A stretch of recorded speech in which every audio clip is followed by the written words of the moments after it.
Text environment. I'm basically interested in how people find the information, evaluate information, and learn from all different kinds of sources, especially as they work in the digital space. And I think in this case, digital space represented as the internet. So the internet, I'm interested in internet, online. So the topic is very broad and big and abstract. Today I basically talk about two empirical studies that describe adolescent readers in this country, and then what kind of strategies they use to learn from all these different kinds of sources, and what be the implication for teaching and learning in classroom. So that is the focus of my talk.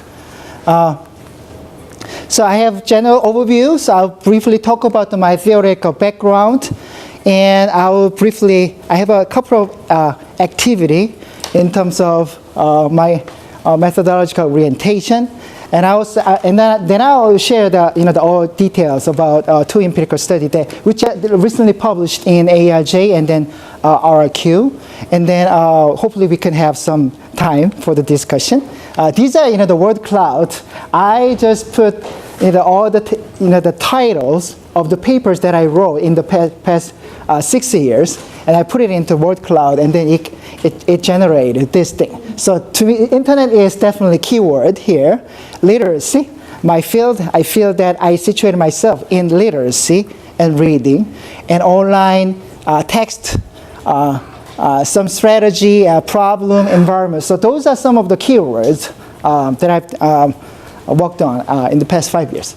So theoretical background, this is the n-gram analysis. I don't know how many of you tried this. If you access Google, Google provides this kind of tool. So the Google scan all 105 million books, right? I don't know how many, I don't know the exact number, but they a bunch of books, they scanned a bunch of books, and then they have all the database in terms of written language corpus. And I put my two keywords that represents where I came from. So one is reading comprehension, and the other is digital literacy. So if you look at the graph here, reading comprehension came up around 1920 and increased a lot. So reading comprehension discussed, used, investigated, examined a lot, and represent in all different kinds of written books, right? And then digital, I think it's because Edmund Burke-Huey, I found him as a founder of the field of reading. So he published his book in 1908. The title is Psychology and Pedagogy of Reading. So just my guess, I don't have any evidence, but my guess is that probably since his work, people really think about reading comprehension as the area of inquiry, area of interest, okay? And digital literacy is a fairly new concept. It only appears, starting to appear around 1990, just slightly before the 2000, right? My guess is that the Paul Gilster, he's the person who firstly talked about the digital literacy. So the title of his book is Digital Literacy. So he's the person who first formally used this digital literacy in the field. So probably since after his publication, people think about the digital literacy more seriously. And I'm working between this area. And my work is, I've been trying to integrate implication and theories, concepts from this field and this field. So I'm working in somewhere between this area. So I want to define a few terms that I'm interested in. So the first is source. So to me, the source is, so when we talk about the comprehension, people talk about the text. But to me, the text is stable. To me, the source is more situative and dynamic concept and fluid concept. What it means is that you have a text here, but you have to if you only focus on the information in the text, that is text. But if you recognize text as a source of knowledge or source of information, your reading might be very different. So you're not just focused on processing information from the text, you're probably also interested in critiquing or analyzing, okay, who write this text? Who authored this text? Where this information came from, right? So your thinking might be much more critical. So that is source. And then to me, that internet, and of course, non-internet setting, to me, in our world, is a multi-source text environment. When I say the text is not just written text. Text is also visual text, audio-visual text. So multimodal text is a very inclusive term. So when you think about your everyday life practice, when you read on the internet, you have all these different kinds of links and web pages and web sources. So when you recognize some of those text and web page as a source of information or knowledge, you might want to spend more time to look at what it is, what information there, and then how that is useful for your learning and goal achievement, right? And reading competence. So I redefine the reading competence. So traditionally speaking, reading competence is a set of skills for processing one single print text. In most cases, given by others, given by a teacher, given by parents, right, in a school setting. But I define reading competence as more broad process. To me, that reading is a process identifying and understanding and also using the sources, using text, using information from the sources. So my definition is very broad. This is some of the model that I developed, conceptual model. So to me, when you read on the internet, you're not just focused on understanding information. So basically, you have all this information. You need to understand, okay, which is more relevant, which is irrelevant. So you need to get rid of irrelevant information. You want to more focus on relevant information, right? But as I said before, the internet has multiple sources. It presents multiple sources. So you also need to think about not just information itself, but also how those information is interconnected.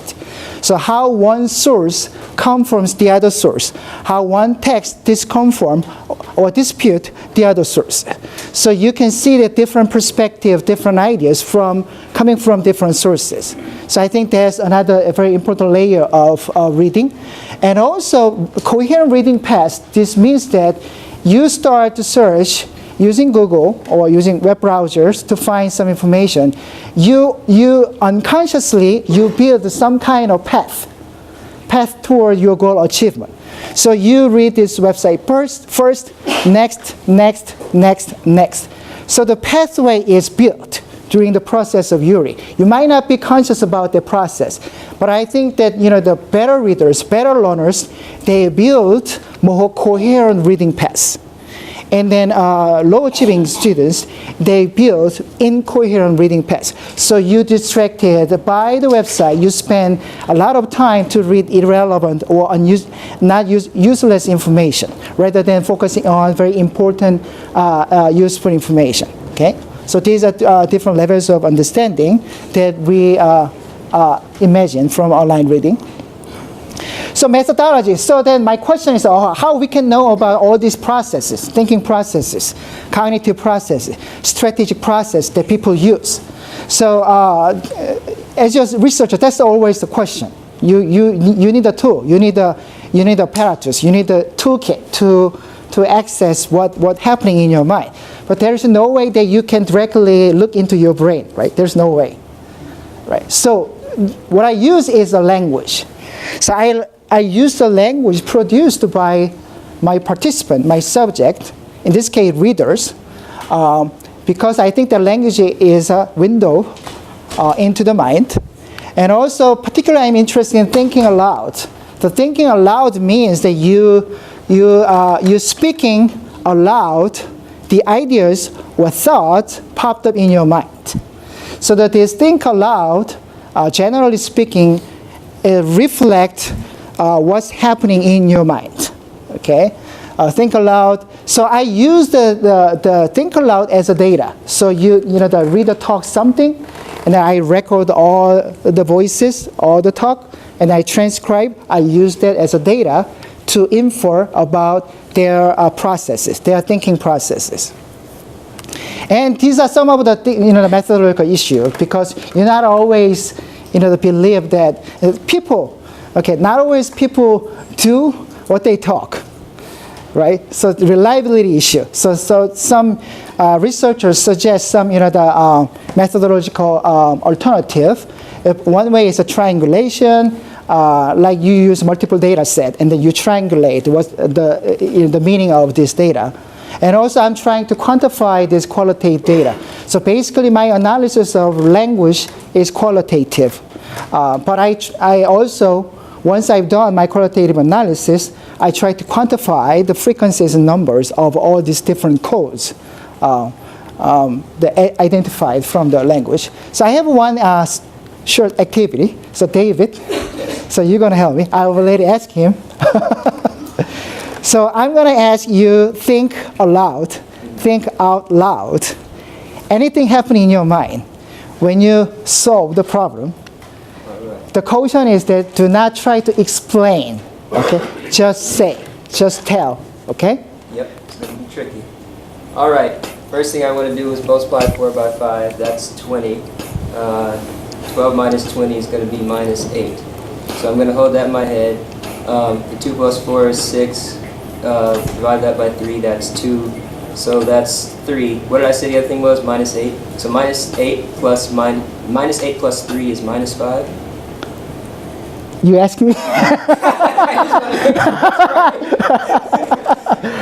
Yeah, that was me just like thinking out loud. All right, that's good, wonderful. So he's an expert. I would say that he's a mathematician, I would say. Speaking, expert mathematician. So based upon what he talked, when he solved this problem, I don't know whether you recognize his thinking process or his decision making. So he chose to solve this first. So he sequenced. He sort of delineate this entire chunk of the problem into the multiple component, and then he made a decision which numbers that he need to calculate first, and then next, and then next. And even toward the end of his verbalization, think aloud, he asking a question to himself, right? This is a very natural process. I mean, the problem solving is not natural process to me. It is very unnatural. That means that you need to learn. You need to acquire this kind of skills to solve this problem. That's why we educate students, right? But how he talk is very natural. So his talk reflects his thinking process. That's the basic idea of my data methodology. I have a little easy text. This is a very easy one. So I give you 5 seconds to read this text. I try to understand what this is about.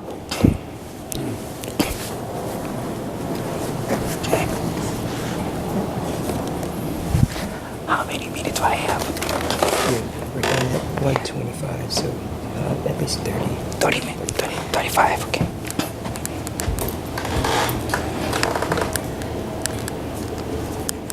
I'm going to set up my time because I lost my wristwatch at the airport in Pittsburgh. It's okay because I have food here.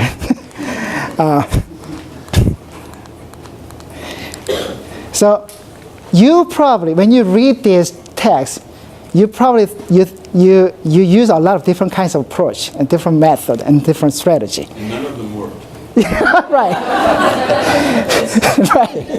This is not actually easy text. This is a very discipline-specific, archaeology-based text.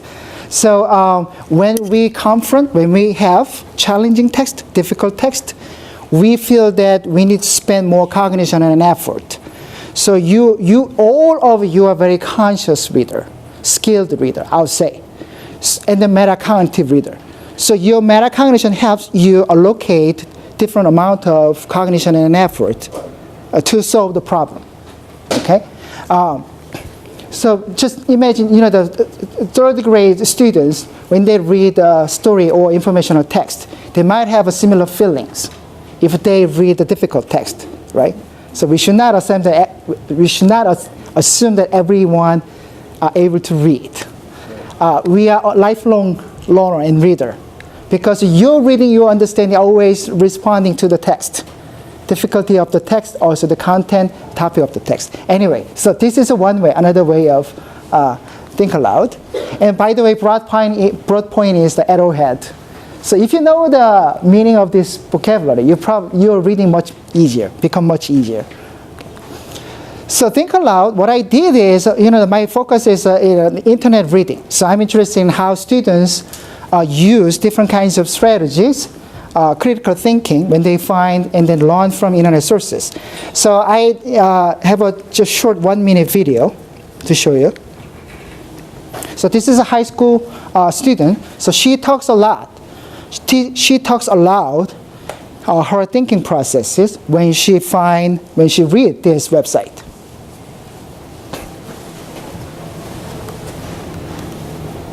Oh, I think this is too small. Okay. Next.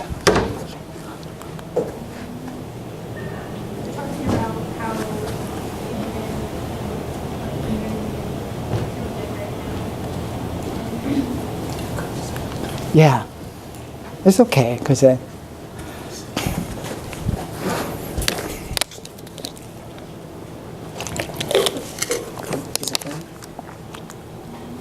played.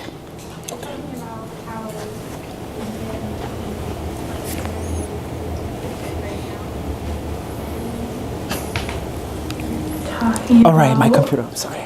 Different wind turbines right here.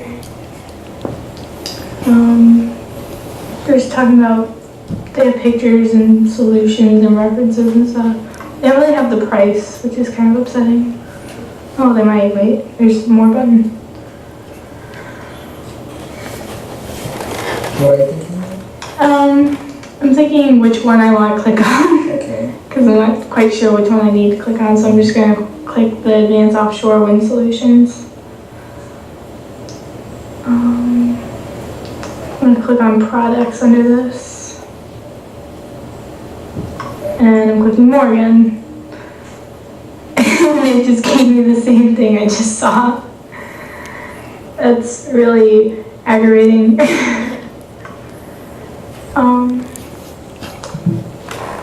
It's talking about the technology in it. I'm not sure. This website probably isn't the best. Why? Because it's just putting me in loops and it's not giving me good information at all. So I'm going back to Google. Type in the price of solar panels. Maybe if I do them separately, I'll probably get more information.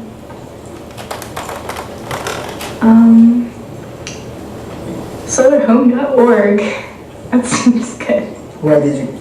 It's a .org, and that means it's an organization, so there has to be some credibleness to it. So she used several different strategies. When they choose, click on these links and then find information. Then my job is interpret. Okay, what happened? What she's doing? Okay, I'm not going to analyze this particular performance, but you notice that she never looked at the website. Is created by Siemens, which is electronic company, and then toward the end she said that this looks great because .org, right? But they're selling some product.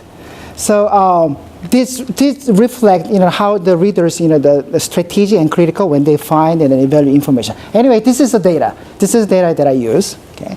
So this is what actually happened is that when they find information, when I ask to think aloud, they're thinking. Sometimes they have some kind of thought and then they verbalize. Of course, there is no perfect match between what they actually thinking and what they actually talking, but there's some sequence here.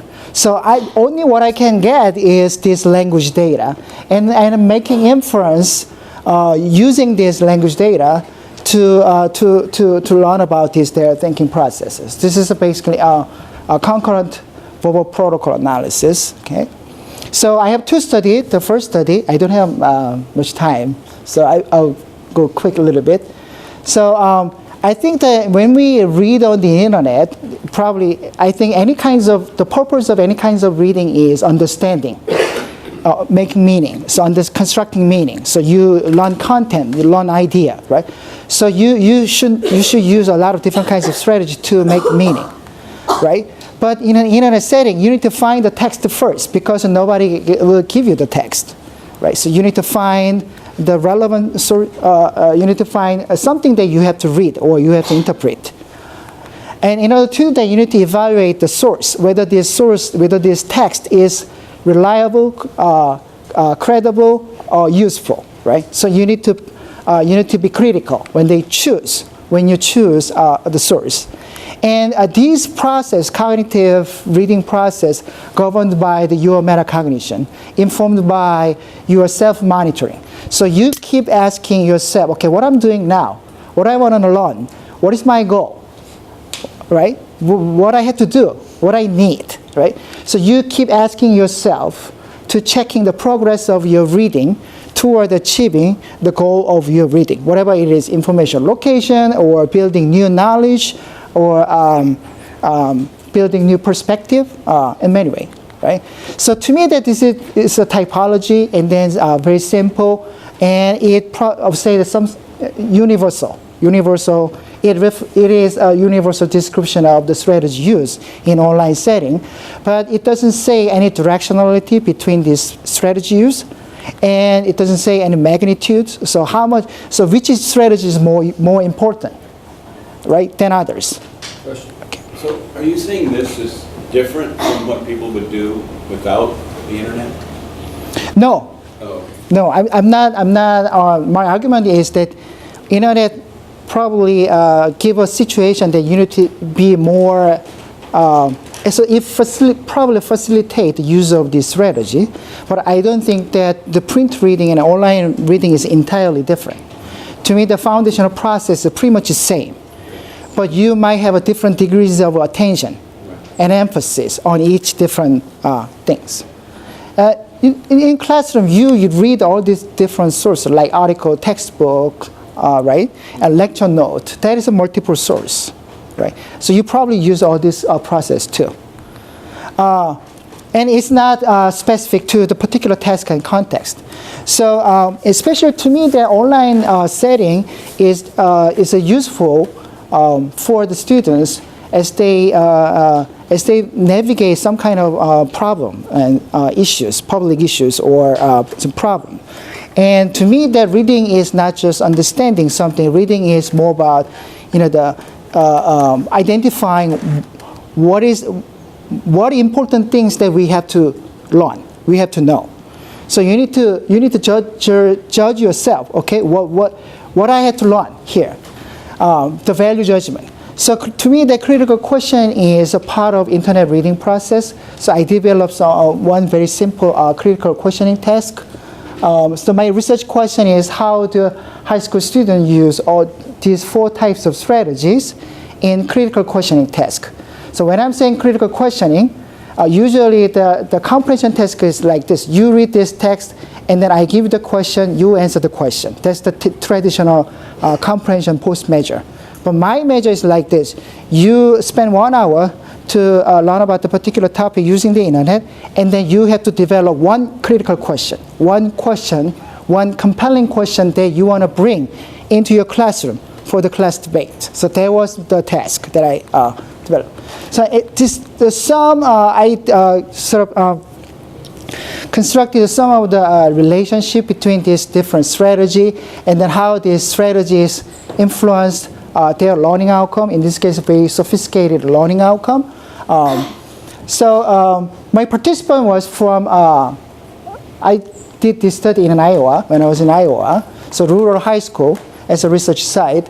We had 43 high school students. I recruited them from AP classes. But these AP classes open to any students. So there's no gatekeeping things, right? Any students can register for these classes.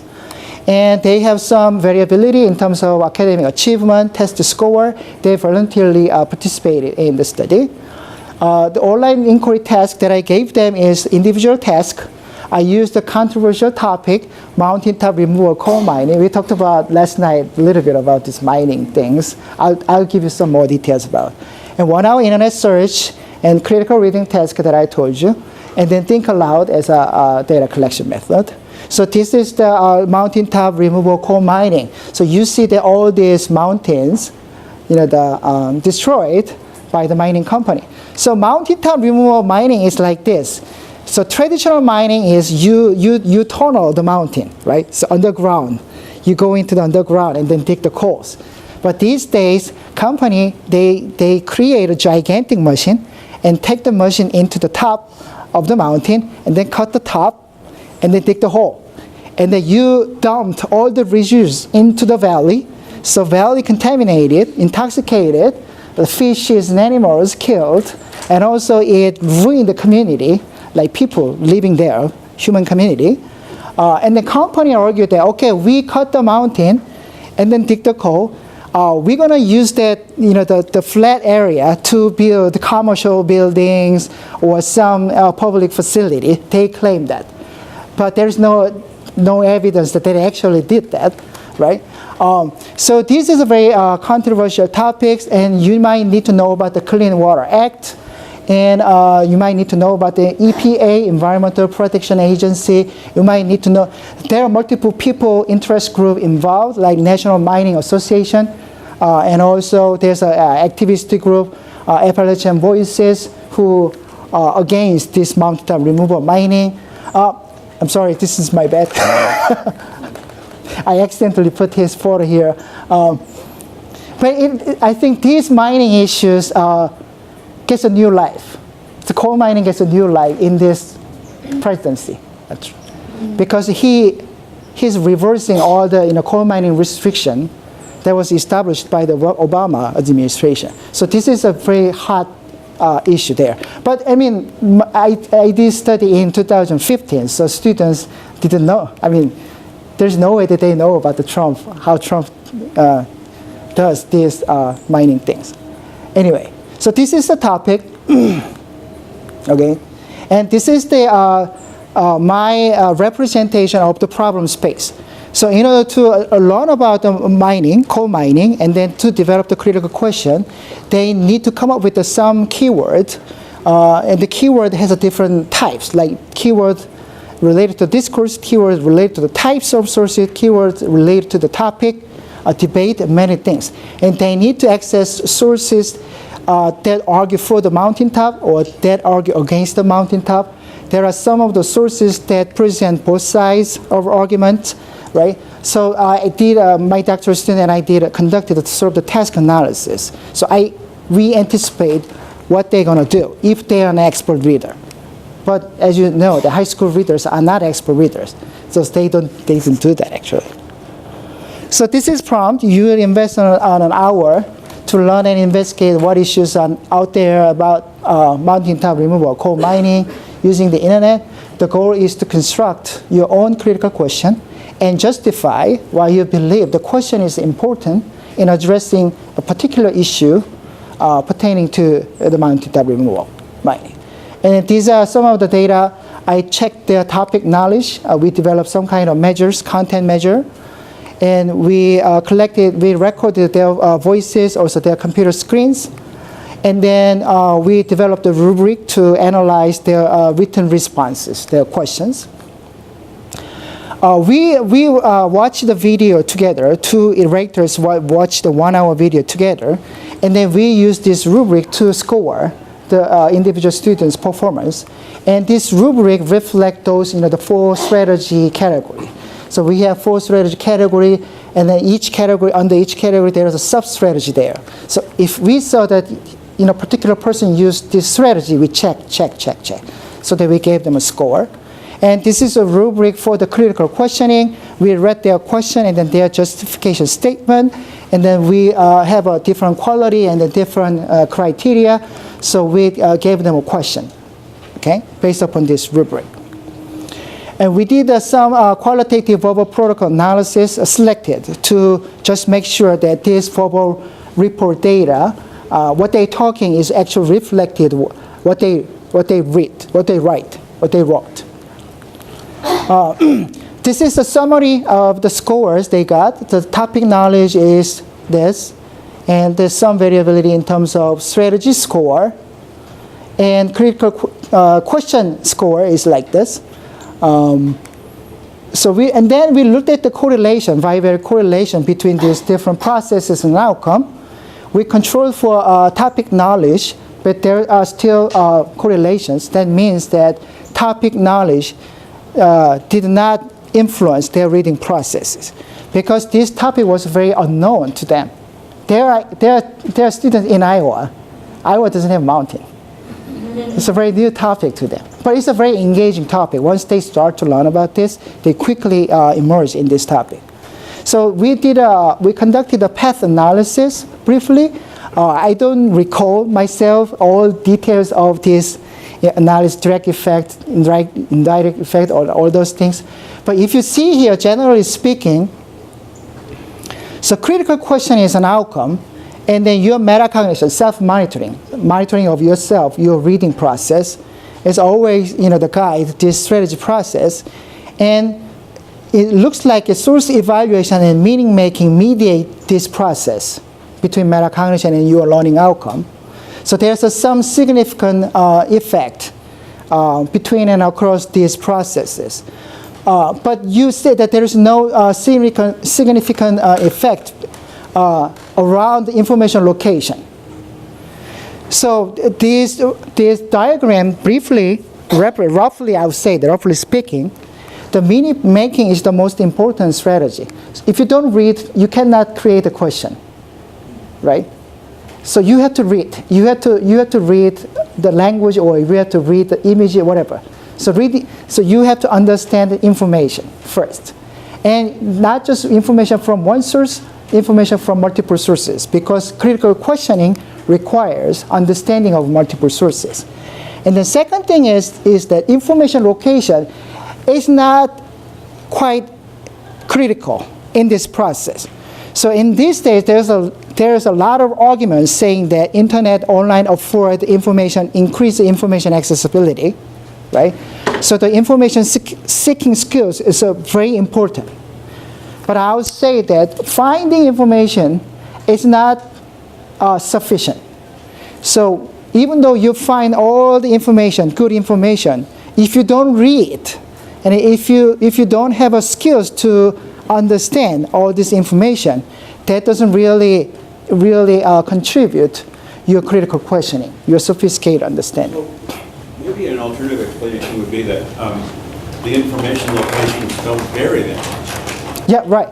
In other words, everybody's using the same information location. Right. Is that true? I think. Maybe people vary a lot. I guess if I understand self-monitoring, some people are better at than others. Right, exactly. And better at evaluating the source. Right.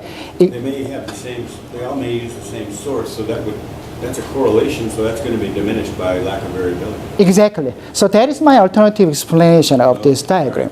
So information location, these high school students, we often call them digital natives. They are very skilled in terms of these basic, information search and Google search. So there's not much variability among this individual. That's one. But they are very skilled at information location, but they might not be really good at looking at the critiquing, analyzing all this information. Right. So exactly. Right. And also another alternative explanation is like this. So you are a reader, so you feel that this task is too difficult for you, right? And then to me, in our reading, you always think about the making balance between finding information and understanding information. And these students might choose to go this way. So they think that finding, understanding all these things is too difficult. So I'm going to more focus on finding information rather than just the critically understand all this information. And the last alternative explanation is simply they don't have much knowledge. They don't have much topic knowledge. So if you don't have a topic knowledge, it's very hard for you to go into the detail the deep level of understanding. Could you say a bit more about the source evaluation? The reason I ask is, I mean, any topic that like has to do with Trump, it seems like it's going to be extreme. Any source that they find is going to be at least extremely biased, and in one direction or right. another. And what does it mean to have to go to a reliable source in this case? Yeah. So the source evaluation, to me, that our every text is biased. Yeah. In a good way or in a bad way, right? But source evaluation, at least you have to recognize who authored this text, who sponsored or created a particular web page, right? So they they make the judgment about the reliability of that. So once they find, okay, this is a commercial website, this is basically created by the coal mining company, then I'm not going to find much information about argument against mountaintop removal coal mining, right? So to me, that's the source evaluation process. Oh, because they're trying to find arguments for and against it. So if they happen to go on some they end up like on the Fox News website or something, it's okay because they were. It's okay because they need to explore a multiple perspective. Okay. Yes. Okay. And these are some of my qualitative analysis. This is a very small font. You cannot read this, but basically what I'm saying is what they taught is pretty much reflected in what they wrote. So there is the relation between your thinking processes and your outcome of learning. So implication is online reading cannot be successful without your effort to identify, analyze, synthesize information. So reading multiple sources is important. And text screening process is a prerequisite for building a coherent understanding of the text information, because incoherent accessing and collecting of text undermines the ground on which information comprehension must stand. And readers' informed decisions about sources in conjunction with self-monitoring are key to understanding. But there's a non-significant role of information location in this critical questioning. So we often call that they're digital natives. They're very skilled. They're very good at basic skills, finding information, but may not be skilled at the analyzing, critiquing information and perspective. These students might not be the quite metacognitive reader. So they choose some offloading strategy. That means that finding information and understanding information at the same time is really hard. So I'm going to only focus on finding information like that. And to me, that they're simply uninformed immigrant to this critical world. So sometimes we blame the lacking skills, like blame students these uncritical practices for students, like saying that our students, they're not capable of finding good sources, they're not able to judge. Determine the credibility of the sources, right? We blame a lot for the student. But my argument is that they haven't learned these kind of things in their schools. So we cannot blame that. So we have to teach these kinds of very unnatural things, highly sophisticated things in the school. And then we have a position to the blame for the students or not, right? So we cannot simply blame for the students for this lack of skill. So the second study, I don't have much time. I only have 10 minutes. I will go briefly. Second question is about epistemic processing. I'll talk about this a little bit. So I did a few of studies about students' online reading strategy use, thinking process. And one question popped up in my mind is, what guides a reader's strategic action? Why do a particular person use meaning-making strategy at this particular point? Why they use these three different strategies in this particular way, right? What is the motivating force for the readers? Prior knowledge is an important factor. Goal orientation. Your reading is always depends on your goal, right? So goal orientation, another factor. Topic interest, engagement, and willingness to take risks. So if I can spend 2 hours to read these things. Then you will be much more active when you read on the internet, right? So there's a lot of factors. Metacognition is another one that guides your strategic processing. But one thing that I noticed is that I observed many instances like this. So students say, I'm a science person, not a political savvy or any. I prefer to use the scientist website and the articles here, or whatever it says, because it's objective, because it's scientific. So that means that these students think the scientific as a truth. So scientific information is a truth and fact. So the students value that particular knowledge. And then these students' reading is all toward finding scientific information. So to me, there one's beliefs about knowledge and knowing. We say that epistemological understanding is really guide the students' strategic action. So epistemology is a branch of philosophy, and later psychologists adapt that term to describe one individual's learning process. So, and then they say the personal epistemology because they're interested in one person within individual. So personal epistemology has two things, the nature of knowledge and then the process of knowing. So then the nature of knowledge has two components, certainty of knowledge and then simplicity of knowledge. And the process of knowing has two components. One is a source of knowledge, and the other is justification for knowing. I can talk about this for a whole day. It's a very complicated concept. But certainty of knowledge is like this. Do you think that the knowledge is stable and fixed right there? Or do you think that knowledge evolves, changes over time? So that's the question. Simplicity of knowledge is like this. Do you think the knowledge is fact? Or do you think the knowledge is more about like something constructed in your mind? Much more interrelated concept. So you cannot pick one, you cannot call one thing as a truth because all this information is interconnected. All this truths and facts are interconnected. Source of knowledge is like this. Where does knowledge comes from? So knowledge comes from Dr. Rodenbush, or knowledge comes from me, or knowledge comes from you, right? And then justification for knowing is how the knowledge is justified. So knowledge is justified by Steve, or knowledge is justified by me, or knowledge is justified by yourself. So authority and power, and all those things involved in this concept.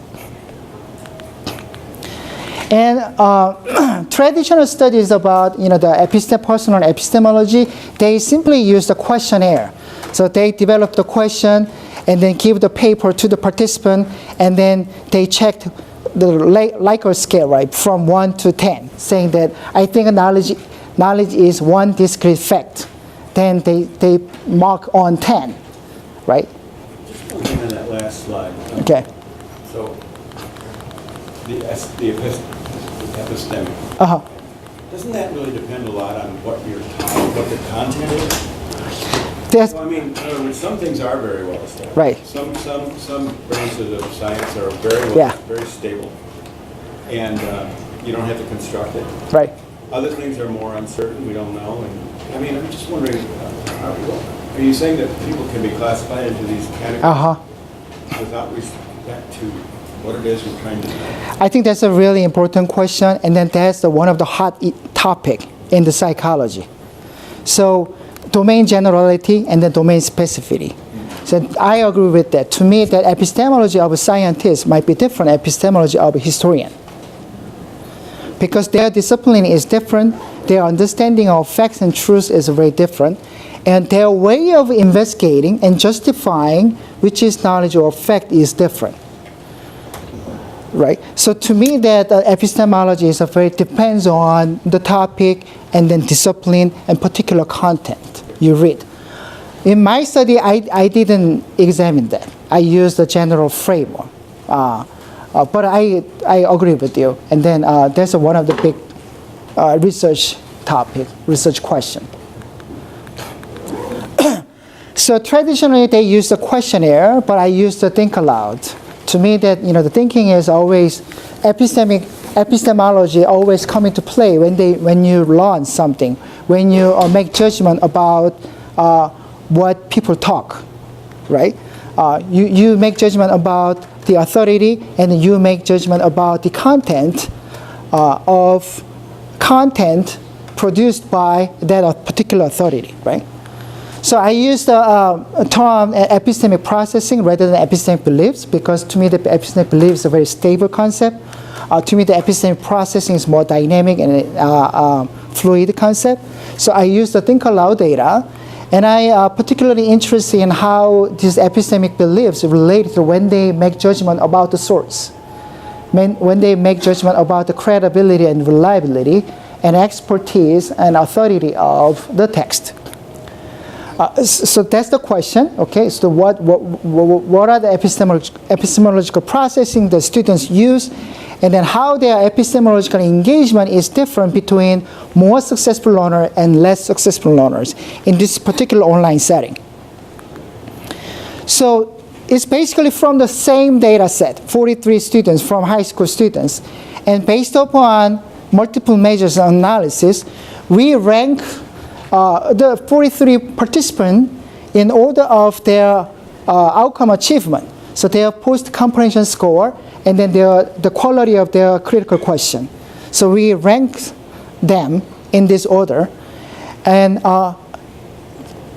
this is natural, right? Because we pick the top 10 performers and then bottom 10 performers. There are, of course, big difference between top 10 performers and bottom 10 performers in terms of their outcome. But surprisingly, what we found is that there is not much difference between this group in terms of their epistemology and their prior knowledge and print reading skills. So they're pretty similar group as a reader. These students, 43, the top 10 performers, bottom 10 performers, they're basically similar level of prior knowledge. They have a similar print reading skills, and then they have a similar approach to the epistemological understanding, right? But the outcome is very, very different. So the question is, what happened? What happened to these people? So what I did will make the difference. So what I did is I analyzed their verbal protocols qualitatively.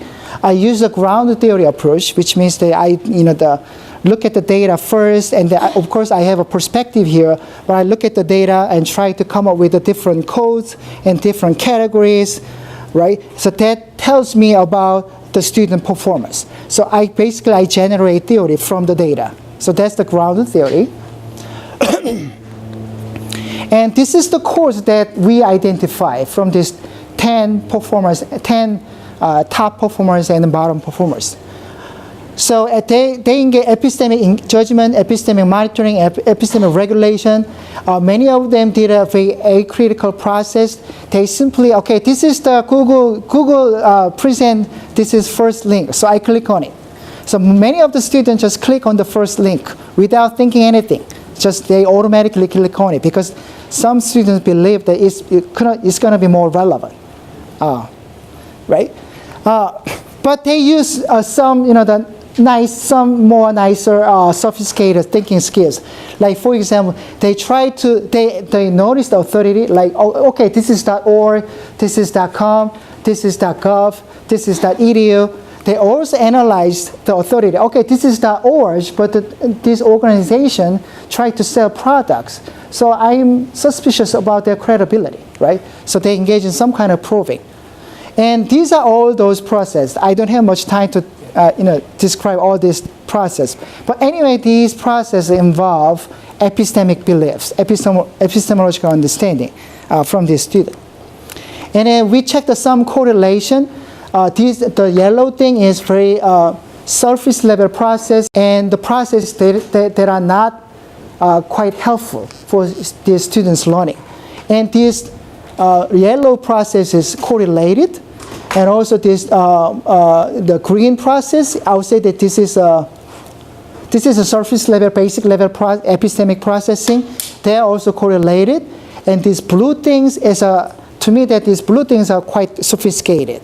Because you asking the authority of the website, right? They are also correlated. So to me, that these dimensions, within the dimensions, different processes are intercorrelated. And then similarities and differences. N means more successful learners. L means less successful learners. So this sophisticated process, more successful learners use more frequently this sophisticated process when they read online. So my argument is that this epistemological engagement and their approach to critiquing, valuing, and assessing the quality of source and the authority of the author, expertise of the author, is very influenced their learning outcome. So if you think more critically, you have a better chance to learn good things, and also build more coherent understanding from these sources. So the summary is that this is the summary I've already talked, but I think to me that epistemology helps readers select, search information selectively, and also help them be an active learner, okay, not the passive learner. You're not just information receiver. You actively approach to the source to find the information. And this process operates interactively in a unified performance. And many non-critical behaviors and thought among the study, these participants were found. So these are AP course students. They are good readers. They are skilled readers, but still they did a lot of non-critical processes. Just 1 minute, 2 minutes? Yeah, we're just about Okay. Okay. Some theoretical implication, metacognition, critical literacy, real literacies are all important. We can think about the possible classroom strategy. We need to think about the worth of their topic and how we can encourage, support students develop the epistemological understanding. But I think that these are, to me, they're very, the things that I think are important from this study. I stretch out a little bit. One thing is that we oftentimes, when we teach reading or writing, we very much focus on skill development. But we don't invest more time and money to develop students to standard. So that their standard of you doing something, their standard for the good comprehension, their standard for the good learning, their standard for the highly sophisticated skills use, right? So this is a very different approach to me. And then second thing is that students talk a lot about these epistemological things from classroom talk. So teachers talk